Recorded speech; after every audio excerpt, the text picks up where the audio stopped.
Senators formally handed oversight of the nation's air and water to a former coal lobbyist with the same enthusiasm for deregulation as his predecessor, Scott Pruitt. Washington, the Senate on Thursday confirmed Andrew R. Wheeler to be the administrator of the Environmental Protection Agency, giving oversight of the nation's air and water to a former coal lobbyist and seasoned Washington insider. The confirmation formalized a role Mr. Wheeler has held in an acting capacity since the summer when President Trump's first administrator, Scott Pruitt, resigned amid multiple ethics inquiries. The vote, 52-47, went mostly along party lines and underscored partisan divisions over the Trump administration's continued commitment to repealing environmental regulations under Mr. Wheeler.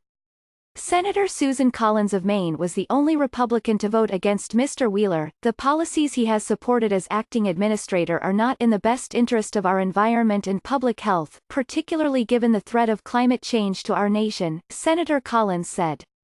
Nearly 8 months after taking over the chief role from Mr. Pruitt, who was known for his combative style, analysts said Mr. Wheeler had brought a change in demeanor to the agency but virtually no difference in policy direction from his predecessor. Jonathan H. Adler, a professor at the Case Western Reserve University School of Law, characterized Mr. Wheeler's soft-spoken style and willingness to listen to criticism as genuine. But, he said, it's not going to mean that his priorities suddenly go away or that he's suddenly going to abandon the regulatory philosophy that the administration from the very top has embraced.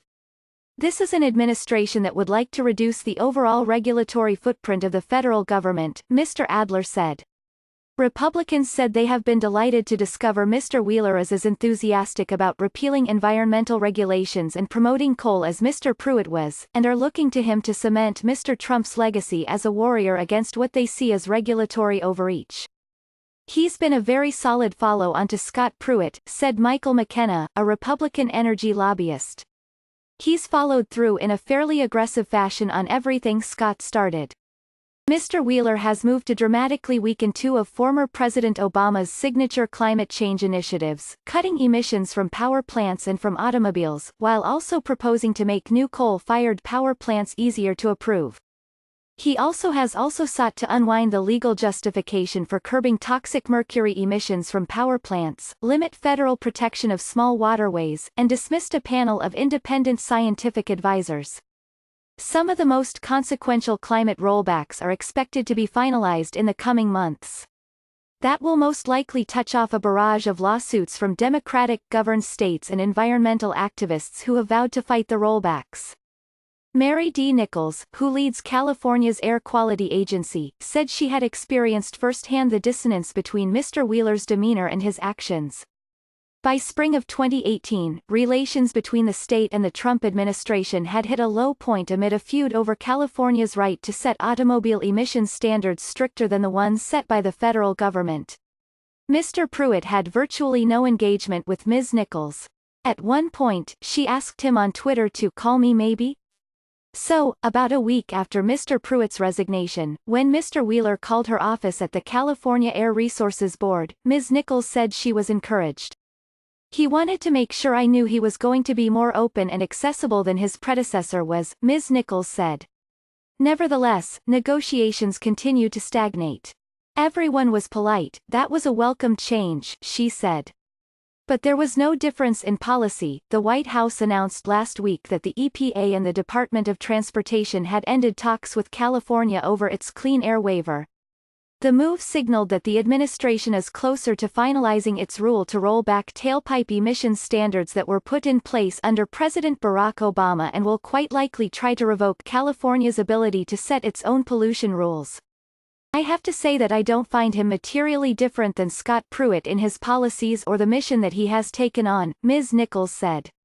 The only difference really is that he is more polished and more professional to deal with.